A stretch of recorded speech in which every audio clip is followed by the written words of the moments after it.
তো চলো একটু কফিটা ট্রাই করি। ভালো খেতে বস কফি হাউসটা, মানে যেটা নতুন হয়েছে। আর রাত্রিবেলায় মোটামুটি কিন্তু একটা লাইট শো চলে, সেটা তো তোমাদের আগেই দেখালাম। আর এখানে নেতাজি সেল ওপর দিকে, তো ওটা দেখার জন্য লাইন পড়েছে, এটা লাইন দেখাতে হবে। আর এইখানেও দেখতে পাচ্ছ একদম এই জায়গাগুলো কিন্তু ভেতরে ঢোকা সেরকমভাবে অ্যালাউ নয়, রেস্ট্রিক্টেড। আর এখানে সমস্ত বড় বড় মানুষদের আর কি ভারতের রাখা হয়েছিল। তো এই একটা খোলা আছে কালকুট্রি যেটাকে বলে আর কি, পুরো অন্ধকার একদম দেখতে পাচ্ছ।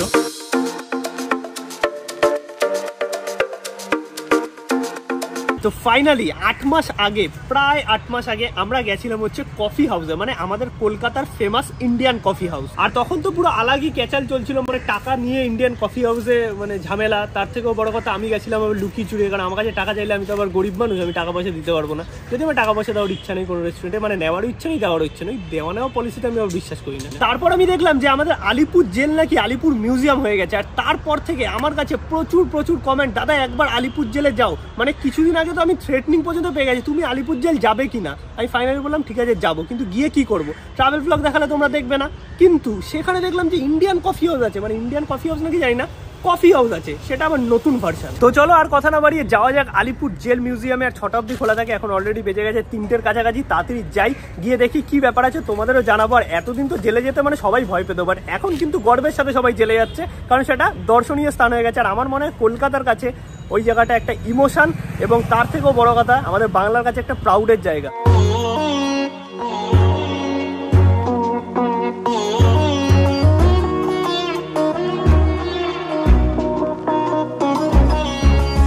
ফাইনালি আমরা চলে এসেছি আলিপুর জেল মিউজিয়ামে। জাস্ট কি করে দিয়েছে দেখো, মানে সেই লেভেলের করে দিয়েছে। ভেতরে হয়তো টিকিটের ব্যাপার আছে, আর গিয়ে দেখি কি ব্যাপার আছে, তোমাদের সমস্ত কিছু জানাবো। তোমরা অলরেডি তো এই জেল মিউজিয়ামের হিস্ট্রি সম্পর্কে জেনেই গেছো অনেক ভিডিও দেখে।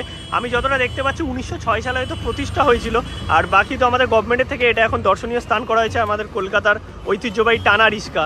আর তোমরা যারা আর কি আসবে এখান থেকে, যদি কেউ না জেনে থাকো, একদম হাজরা মোড়ে নামতে হবে। হাজরা মোড় থেকে অটো নেবে, বলবে আলিপুর জেল মিউজিয়ামের সামনে নামবো, 10 টাকা করে নেবে, এখানে নেমে যাবে। ওপরে পার্কিংয়ের ব্যবস্থাও আছে যারা পার্সোনাল গাড়িতে আসবে। বাকি ভিডিও করতে দেবে নাকি জানি না, কারণ এখন মাঝখানে একটু ক্যাচাল হচ্ছে শুনেছিলাম। এক্সাইটেড? চলো যাই, মানে সেই লেভেলের ব্যাপার করে দিয়েছে পুরো। তো গাইস ফাইনালি এখন আমরা আছি হচ্ছে আলিপুর জেলের ভেতর। ভাই রে ভাই, জেলের ভেতর নাকি আছি, মানে সেই লেভেলের এক্সাইটমেন্ট কাজ করছে। আর এদিকে কফি হাউস আমি ঢুকেই দেখতে পেয়েছি। আর এখানে হচ্ছে টিকিট কাটার জায়গা, যার মূল্য হচ্ছে 30 টাকা করে, এখান থেকে এন্ট্রি করতে হবে। আর বাকি তোমরা পার্কিং এর জন্য এই দেখতে পাচ্ছ ঘন্টায় সমস্ত কিছু আছে, 2 হুইলার 4 হুইলার সমস্ত কিছু আছে। 6 হুইলারটা কি আমি কে জানি না। আর লরি ফরিও রাখার জন্য ওই যে লরি দাঁড়িয়ে আছে, যদি কেউ লরি করে দল বেঁধে আসতে যাও বা বাসে করে আসতে যাও তাহলে মনে হয়। আর একটু ফাইনালি আমরা টিকিট কেটে নিচ্ছি। এই হচ্ছে আলিপুর জেল মিউজিয়ামের টিকিট, 30 টাকা করে খুচরো লাগবে। আর এই যে এইদিকে দেখতে পাচ্ছ সবাই টিকিট কাটছে। টিকিট কাটার পর আমাদেরকে ওইদিকে যেতে হবে, মানে এই যে এখান থেকে দেখতে পাচ্ছ পুরো দল বেঁধে লাইন করে ঢোকাচ্ছে ভেতরে, মানে জেলের ভেতরে। এখন আমরা ঢুকছি হচ্ছে জেলের ভেতরে। এই যে টিকিট কেটে নিয়েছি, টিকিট নিয়ে এখানে দুজন আছে। এটা কোথায় দেখাবো আগে? ওকে, তো এখানে সামনের দিকে যাচ্ছি, চলো ভেতরে যাই, দেখি। প্রথমবার এন্ট্রি করছি। আর তোমাদের লাগেজ কিছু থাকলে এটা কোথায় দেখাতে হবে? আমরা ভেতরে ঢুকে গেছি, আমাদের কিন্তু কোনো রকম অসুবিধা হয়নি ঢুকতে। আর দাদারা বললো যে আমাদের ফেস দেখিও না, বাকি তোমরা ভিডিও করো, কোনো অসুবিধা নেই। আর এখন আমরা ফাইনালি চলে এসেছি আলিপুর জেলের ভেতর। মানে কোনোদিন ভেবেছো আলিপুর জেলের ভেতর আসবে? ফাইনালি এই হচ্ছে আলিপুর জেল মিউজিয়াম। আর এখানে ঢুকেই দেখতে পাচ্ছ এখানে ম্যাপ করা আছে, অনেকটা বড় এরিয়া, তার জন্য তোমরা একটু এটা পিকচার ক্লিক করে নেবে, তাহলে তোমাদের সুবিধা হবে। এখান থেকে ঢুকছে আর পুরো ঘুরে একদম এখান থেকে বেরোচ্ছে। ব্যাটারি চালিত গাড়িও আছে বয়স্কদের জন্য প্রবাবলি। আর এই হচ্ছে সেই নতুন কফি হাউস, জাস্ট কি করেছে দেখো। ভেতরে তো যাবো, গিয়ে দেখবো কোনো ব্যাপার আছে নাকি, মানে খাবার দাবার আসলে কেমন। তার আগে চলো একটুখানি ঘুরে আসি আমরা। আর ভেতরে ঢুকে দেখতে পাচ্ছ এদিকটা একটা গার্ডেন মতো করা আছে, বসার জায়গা। এই দেখো আমি সেল দেখতে পেয়েছি, এর ভেতরে কি মানে কয়েদিদের রাখতো কি জানি, আমি জানি না। এদিকে একটা টয়লেট আছে, টয়লেটটা বন্ধ, সেটা আবার এরকম কয়েদিদের মতো করা। এন্ট্রি রেস্ট্রিক্টেড, এই ভেতরে ঢোকা যাবে না, এটা মানে কোনো একটা প্লেস আছে, প্রাইভেট প্লেস। আর বাকি এইখানটা দেখতে পাচ্ছ সুন্দর সবাই ছবি তুলছে। আর আমরা এখান থেকে এখন ভেতর দিকে যাই, দেখি কি ব্যাপার আছে। যথেষ্ট ভিড় আছে কিন্তু, আর প্রচুর বড় এরিয়া, মানে অনেকটা বড় এরিয়া একদম। আর কালার করে পুরো আলাদাই করে দিচ্ছে, মানে আমি এখনো বিলিভ করতে পারছি না যে আমি আলিপুর জেলের ভেতর আছি, মানে কোনো জেলের ভেতর আছি। তো গাইস এখন আমরা ঢুকেই আসলাম হচ্ছে ফাঁসির মঞ্চর সামনে, আর এই হচ্ছে ফাঁসির মঞ্চ দেখতে পাচ্ছ। এইদিকেও কিছু সেল আছে যেগুলো মানে আমাদের ঢোকা রেস্ট্রিক্টেড নয়, ওগুলো হয়তো রিনোভেট হবে এখনো। যাদের ফাঁসি হবে তাদেরকে এইখানে রাখা হতো, তারা এইখান থেকে আর কি পুরো দেখতে পারতো যে যাদের ফাঁসি হচ্ছে, মানে সেই ভয়টা ঢোকানোর জন্য আর কি এইরকম ব্যাপারগুলো করা হয়েছিল। তো সমস্ত কিছু তোমরা নিজেরা এক্সপিরিয়েন্স করতে পারবে। আর আফটার ফাঁসি এখানে আর কি আনা হতো সবাইকে, মানে এখানে সমস্ত কয়েদিদের আর কি রাখা হতো। আর এই হচ্ছে এক একটা সেল দেখতে পাচ্ছ। আর এখন কিন্তু আমি আছি লিটারালি সেলের ভেতর, মানে জেলের ভেতর, বুঝতে পারছো। আর এগুলো কিন্তু সমস্তটাই পুরো অরিজিনাল একদম। সে বাহ, ওরে বাবারে কি ভারী ভারী রে, সিরিয়াসলি বিশাল ভারী একদম। সমস্ত কিছু কিন্তু অরিজিনাল। ভেতরটায় এসছি আর এখানে নেতাজি সেল ওপর দিকে, তো ওটা দেখার জন্য লাইন পড়েছে, এটা লাইন দেওয়াতে হবে। আর এইখানেও দেখতে পাচ্ছ একদম এই জায়গাগুলো কিন্তু ভেতরে ঢোকা সেরকমভাবে অ্যালাউ নয়, রেস্ট্রিক্টেড। আর এখানে সমস্ত বড় বড় মানুষদের আর কি ভারতের রাখা হয়েছিল। তো এই একটা খোলা আছে কালকোঠরি যেটাকে বলে আর কি, পুরো অন্ধকার একদম দেখতে পাচ্ছ। আর বাকি এই দিকে এই সেলগুলো একদমই রেস্ট্রিক্টেড, ভেতরে ঢোকা অ্যালাউ নয়। এবার আমরা আসলাম হচ্ছে নেহেরু সেলে। তো এই হচ্ছে নেহেরু সেল দেখতে পাচ্ছ। আর ওইদিকে নেতাজি সেল যেটা ছিল ওপরে, ওখানে অনেকটাই লাইন ছিল আর টাইম লাগতো, তো ওই জায়গাটায় আর গেলাম না, আমরা বাকিটা ঘুরে আসি। ওইদিকে আরও অনেকটা বড় এরিয়া, মানে বিশাল বড় এরিয়া। আর একটু আগেই আসলে দেখতে পাচ্ছ এটা হচ্ছে ওয়াচ টাওয়ার আছে। আর ওই পাশের প্রপার্টিগুলো এখনো খোলা হয়নি, মানে ওইদিকেও জেলে রাখা হতো সবাইকে। আর এই দিকটা খোলা হয়েছে দেখতে পাচ্ছি, এটা হচ্ছে সাধারণ কয়েদিদের যেখানে রাখা হতো সেই জায়গাটা এটা। এখন আমাদের ঘোরা মোটামুটি কমপ্লিট, অনেকটা বড় এরিয়া, যেটুকু দেখানো দেখিয়েছি।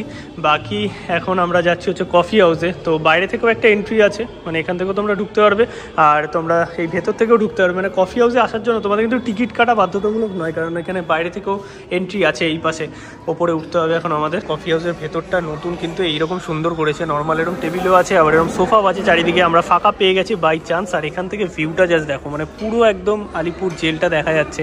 আর 6টা অবধি খোলা থাকে, কফি হাউসে তো রাত অবধি খোলা থাকে, বাট মিউজিয়ামের এন্ট্রি কিন্তু মোটামুটি 6টা অবধি, মানে 6টার মধ্যে সবাইকে বেরিয়ে যেতে হবে আমি যতটা জানি। বাকি এই হচ্ছে কফি হাউসের মেনু দেখতে পাচ্ছ, দামটা একটু বেশি আছে যা আমি দেখে মোটামুটি বুঝলাম। এই হচ্ছে প্রাইস দেখতে পাচ্ছ, একদম মানে প্রিমিয়াম রেস্টুরেন্টের মতো, বাট খাবারটা প্রিমিয়াম থাকলেই হয়। বাকি এখানে অর্ডার দেবো, চলো এখন দাদাদের থেকে। দাদা একটা করে জিজ্ঞেস করছি, এইটা কি আমাদের যে কলেজ স্ট্রিট বা নিউ টাউনে আছে, নিউ টাউনের কফি হাউসটা, মানে যেটা নতুন হয়েছে? ওকে, তো এইটা হচ্ছে নিউ টাউনে যে আমাদের নতুন কফি হাউস, মানে অনেকদিন আগেই হয়ে গেছে। তো সেই কফি হাউসেরই একটা ব্রাঞ্চ হচ্ছে এইটা।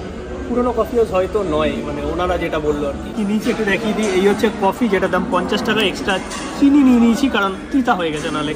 আর বাকি এই হচ্ছে 230 টাকার চিকেন চাউমিন। ভাই কত দামি চিকেন চাউমিন, কত বড় গাজর, কত চিকেন, মানে অনেক আছে আর কি। আর এই হচ্ছে ফিশ ফ্রাই, যেটার দাম হচ্ছে 200 টাকা। ওকে, দাম বুঝে গেছে তোমরা, দাম কিন্তু এক্সপেন্সিভ। আর এই কফি হাউস হচ্ছে আমাদের নিউ টাউনের নতুন কফি হাউস, তার হচ্ছে একটা ব্রাঞ্চ। তো চলো একটু কফিটা ট্রাই করি। ভালো খেতে বস, উন্নত হয়ে গেছে কফি হাউস মনে হচ্ছে, লিটারালি ভালো খেতে কফিটা। 50 টাকা দাম নিচ্ছে, ভালো খেতে।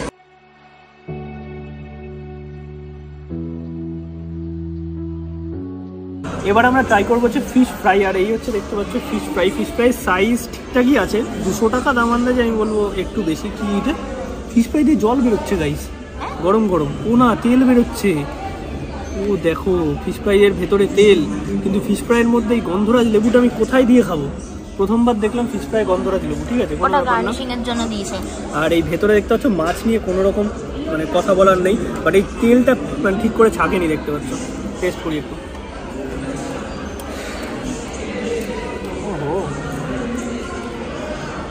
কফি হাউস বদলে গেছে গাইস, কনফিডেন্সের সাথে বলতে পারি। কলেজ স্ট্রিটের কী অবস্থা জানি না, বাট এই আলিপুর জেল মিউজিয়ামের কফি হাউস এত এক্সপোজ, এত মানে কথাবার্তা শুনে নিজেকে একদম প্রপারভাবে তৈরি করেছে। এবার আমরা ট্রাই করবো হচ্ছে নুডলসটা। 230 টাকা দাম, দাম খুব বেশি, বাট দেখি টেস্ট করে কেমন হয়। কোয়ান্টিটি মোটামুটি, চিকেন দেখতে পাচ্ছি অনেক পরিমাণেই আছে। হাক্কা নুডলস, এটাও ভালো খেতে, একটুও বাড়ি বলছি না, লিটারালি ভালো খেতে। আর ভিডিও নিয়েও কিন্তু কোনো রকম ঝামেলা এটা করেনি। আমি মাঝখানে শুনেছিলাম ভিডিও নিয়ে ঝামেলা হচ্ছে, বাট বর্তমানে কোনো চাপ নেই। আর খাবার দাবারের কোয়ালিটি আমার এই প্রথমবার কোনো কফি হাউসের খাবার এতটা ভালো লেগেছে। কারণ মনে হয়েছে দাম যা নিচ্ছে বেশি, বাট ঠিক আছে, ঘোরার জায়গা ওকে। আর এই নুডলসটা আমি শুধুই নিয়েছি কারণ এর সাথে চিলি চিকেন নিতে গেলে প্রায় 300 টাকা খরচা করতে হতো, এমনি 500 টাকার কাছাকাছি বিল হয়ে গেছে। আর এই সস দিয়েছে, একটু সসে লাগিয়ে খেয়ে দেখি কী একটা সস দিয়েছে জানি না, ভালো লাগছে আমার খেতে। এমনি এমনি তো কাউকে বাজে বলে লাভ নেই, যেটা ভালো সেটা বলো। কোয়ালিটি যথেষ্ট ভালো, দাম বেশি, কোয়ালিটি ভালো। এখানে সুনিতা খেয়ে একটা জিনিস আমায় বললো যে এটা নাকি অরিজিনাল ভেটকি মনে হচ্ছে। আমারও মনে হয়েছিল, বাট আমি কনফিউশনে ছিলাম। তো টেস্ট করার পর বললো যে হ্যাঁ এটা অরিজিনাল ভেটকি মাছই আছে। তো দাম আন্দাজে ওকে, ঠিক আছে। খেয়ে বলো কেমন, ঠিক আছে? বাট ওকে, ফাইনালি আমরা খেয়ে দিয়ে বেরিয়ে গেছি আর পুরো জায়গাটা ঘুরলাম, বেশ ভালো লাগলো। তার সঙ্গে কফি হাউসের খাবার দাবার বেশ ভালো লেগেছে। বাট আমি বলবো চাউমিনটা আমরা খেয়েছিলাম তখন ঠান্ডা হয়ে গেছিলো, তো ঠান্ডার পর একটু ফিকা ফিকা লাগছিলো, বাট গরম গরম তোমরা খেয়ে নেবে, ভালো লাগবে। আর বাইরেটা দেখতে পাচ্ছ, মানে এরকম রাত্রিবেলায় খুব সুন্দর লাগছে, কিন্তু ভেতরটা আরও সুন্দর সাজানো। বাট 6টার মধ্যে সবাইকে বেরিয়ে যেতে হবে। আর রাত্রিবেলায় মোটামুটি কিন্তু একটা লাইট শো চলে, সেটা তো তোমাদের আগেই দেখালাম। আর কফি হাউসেও কিন্তু তোমরা অনেকক্ষণ অবধি থাকতে পারবে, বাট ভেতরের যে পারমিশন আছে সেইটা কিন্তু অনলি 6টা অবধি ঘোরার জন্য। আর একদম পেছন দিকে একটা রেস্টুরেন্ট মতো আছে যেখানে একটু বাঙালি থালি ফালি পাওয়া যায়। তো তোমরা কমেন্ট যদি করো তাহলে আরেকদিন এসে ওইটা কভার করবো আমরা। আর বাকি আজকের এই ভিডিওটা তোমাদের কেমন লাগলো অবশ্যই কমেন্ট করে জানাও। অনেকদিন ধরে বলেছিলেন নতুন জায়গার, মানে নতুন জায়গা নয় বাট নতুনভাবে, আমার চ্যানেলে তো নতুন জায়গা, আমি তো ফার্স্ট টাইম এক্সপ্লোর করলাম, তো আমার কাছে নতুন জায়গা। আই হোপ তোমাদের ভালো লেগেছে। আমাদের টোটাল বিল হয়েছে 504 টাকা ট্যাক্স নিয়ে। আর যেই সোফার ব্যাপারটা আছে সেটা কিন্তু আলাদা কিছু নয়, মানে তার জন্য আলাদা কোনো চার্জেবল নয়। তোমাদের একটু ওয়েট করতে হবে, যখন তোমরা পাবে তখন আর কি। মানে বেসিক্যালি দাদা বলছিল ওটা কাপলদের জন্য বানানো, কিন্তু এখন সবাই মিলেই বসছে আর। আর যেহেতু আদার্স টেবিলগুলো নর্মাল, তো সোফাটা অনেকের মনে হতে পারে চার্জেবল, বাট আলাদা কোনো ব্যাপার নেই। তো চলো ব্লগটা আজকের মধ্যে এখানেই শেষ করছি, দেখা হচ্ছে নতুন ভিডিও নিয়ে খুব তাড়াতাড়ি। কি আমার মাম্মি বাড়ি চলে এসেছে, যারা কমেন্ট করছিল তাদেরকে বলছি যে আমার মাম্মি বাড়ি চলে এসেছে, তার জন্য আমি খুব হ্যাপি আছি। আর আমি রিসেন্ট কোথাও ঘুরতে যাবো, বড় হ্যাপি হয়ে গেছি। ওকে, তো চলো আজকের মধ্যে সবাইকে টাটা, গুড নাইট। আর বেশ সুন্দর পুরো জায়গাটা, একদম দারুণভাবে সাজিয়েছে, কিন্তু লাইটিং শোটা হেভি না? হ্যাঁ, কিন্তু এটা লাইট শো না, মানে ভেতরেরটা, বাট আমি নর্মালি বেশ সুন্দর।